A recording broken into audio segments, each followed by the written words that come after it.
여러분 반갑습니다. 강바울TV 007 바이블 스터디. 저는 미국 텍사스 소망교회 강명식 목사입니다. 오늘은 출애굽기 6장입니다. 하나님께서 구원을 언약 약속하시다. 이제 하나님께서는 바로에게 뭘 보여줄지를 이제 모세에게 말씀하고 계십니다. 하나님의 능력의 손으로 인하여 바로는 이스라엘 백성을 해방시켜 주게 될 것입니다. 바로의 뜻이 아닙니다. 바로의 계획이 아닙니다. 바로의 설계도가 아닙니다. 하나님의 설계도요, 하나님의 능력이요, 하나님의 긍휼입니다. 바로 왕은요, 히브리 노예들을 더 강팍하게 다스립니다. 더 과중하게 다스립니다. 노예의 멍에를 깨고 이제 그 어깨의 짐을 내려놓게 될 것이다. 이사야 9장 4절에서 예언의 말씀이 있습니다. 여러분, 노예의 일을 하면요, 어깨가 부서집니다. 어깨 위에 무거운 걸 들고 계속 나릅니다. 얼마나 힘들겠습니까? 열심히 해도 채찍이 날라옵니다. 또 가족들이 보는 앞에서 채찍을 맞아야 합니다. 어찌 이런 일이 있을 수 있습니까? 그까지 그 저장 창고 스핑크스 피라미드가 뭐라고 사람을 이렇게 다스려도 되겠습니까? 사람을 징치해도 되겠습니까? 사람을 채찍으로 때려도 되겠습니까? 하나님의 놀라운 역사가 펼쳐져야 합니다. 하나님의 긍휼이 펼쳐져야 합니다. 하나님의 은혜가 선포되어야 합니다. 하나님의 주권이 출애굽기 1장에서부터 11장까지 전개되고 있습니다. 바로가 통치한다고요? 하나님이 통치하십니다. 바로가 다스린다고요? 하나님이 다스립니다. 바로가 주권자라고요? 하나님이 주권자가 되십니다.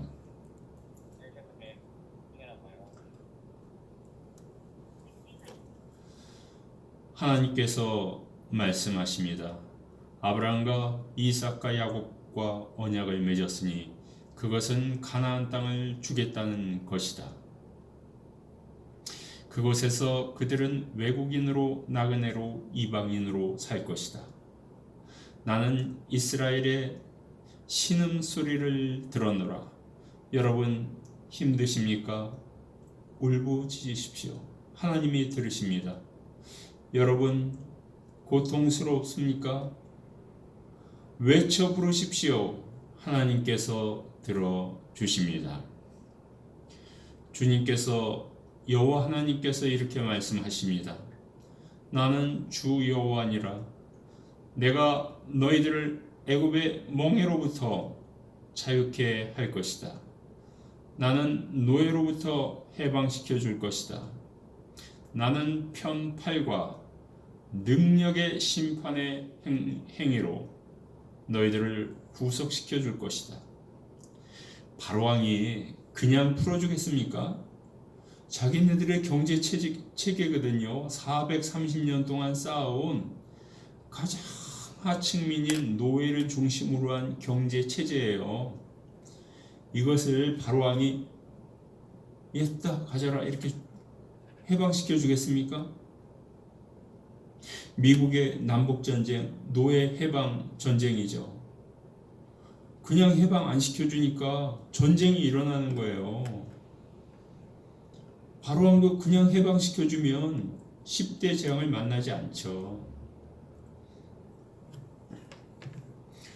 하나님께서 이스라엘 백성을 내 친 백성으로 삼을 것이고 나는 너의 하나님이 되리라. 모세는 이 모든 것을 이스라엘 백성들에게 알립니다. 그러나 이스라엘 백성은 모세의 말을 듣지 않습니다. 갈수록 일이 가중되고 잔인한 멍에 계속해서 사로잡혀 있기 때문입니다.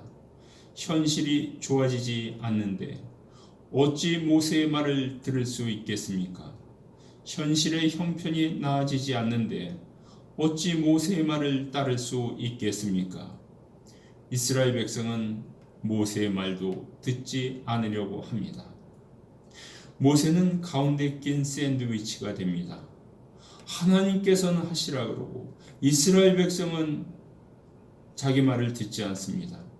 하나님께서는 바로에게 가라 하시고 바로는 흥하고 오히려 이를 더 가중시킵니다. 모세는 가운데 끼게 됩니다. 하하, 어떻게 이런 일이 일어날 수 있겠습니까? 여러분, 오늘 말씀을 통해서 우리가 몇 가지 교훈을 묵상해 보고자 합니다. 하나님은 이스라엘 백성과 언약을 맺으시죠. 그리고 그 언약을 반드시 성취하십니다. 아니, 아브라함을 갈대아 우르에서 불러내신 하나님입니다. 친척 본토 아비집을 떠나면 복의 근원이 된다고 언약하십니다. 여러분, 그 오래전에, 지금으로부터 4,000년 전에 자기 고향 땅을 떠나서 성공할 수 있겠습니까? 자기 본토집을 떠나서 부흥할 수 있겠습니까? 자기 아비집을 떠나서 번영할 수 있겠습니까? 번영은커녕요, 중간 하기도 힘들고요. 잘못하면 쪽박차고 잘못하면 생명도 잃을 수 있습니다. 누가 나그네를, 누가 외국인을 반겨줍니까? 언어가 다릅니다. 문화가 다릅니다. 식사가 다릅니다. 풍토가 다릅니다. 종교가 다릅니다. 그런 아브라함을 갈대아 우르에서 불러내어 가나안 땅에 정착시킵니다. 하나님께서 지명하면 그 사람은 믿음의 조상이 됩니다. 하나님께서 지정하시면 그 땅은 약속의 땅이 됩니다. 그 약속의 땅에서 메시아 예수님이 탄생하는 겁니다. 그 땅은 보잘것 없습니다. 광야 같은 땅입니다. 비옥하지 않습니다. 그러나 하나님이 지정하시면 그 땅은 약속의 땅이요, 거룩한 땅이요, 메시아의 땅이 될 줄로 믿습니다.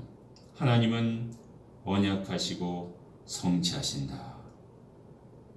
여러분도 하나님의 언약에 귀를 기울이시고 성취하시는 하나님을 찬양하시기를 축원합니다.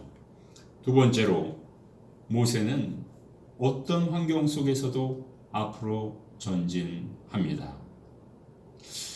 모세가 포기는 하지 않습니다. 마음의 좌절도 오고 마음이 아프기도 하고 소망이 보이지도 않지만은, 샌드위치로 껴있지만은 앞으로 전진합니다. 포기하지 않습니다. 좌절하지 않습니다. 왜요? 하나님을 거룩한 땅에서 만나고 신을 벗었기 때문입니다. 소명을 받았기 때문입니다. 지팡이가 뱀으로 변하는 기적을 보았기 때문입니다. 나일강이 하수가 피로 변하는 그 기적을 보았기 때문입니다. 손을 몸에 넣자 나병이 걸린 손을 보았기 때문입니다. 여러분들도 저 천국을 향해, 새하늘과 새 땅을 향해서 쉬지 않고 걸어가시는 신앙의 마라토너가 되시기를 축원합니다. 우리는 하나님의 나라를 바라볼 수 있어야 합니다. 거기가 바로 목적지입니다. 거기가 도착지입니다. 거기가 꼬린 지점입니다. 그 지점을 향해서 우리는 뛰고 걷고 또 뛰고 걷고 이렇게 해야 합니다. 여러분, 마라토너가 됩시다. 쉬지 말고 뜁시다. 쉬지 말고 걸읍시다. 이 신앙의 생활이 어려움이 있다 할지라도 그 즐거움이 있잖아요. 낙이 있잖아요. 기쁨이 있잖아요. 항상 기뻐하라. 쉬지 말고 기도하라. 범사에 감사하면서 하나님의 천국을 향해 오늘도 신앙의 마라토너가 다 되시기를 축원합니다. 아멘.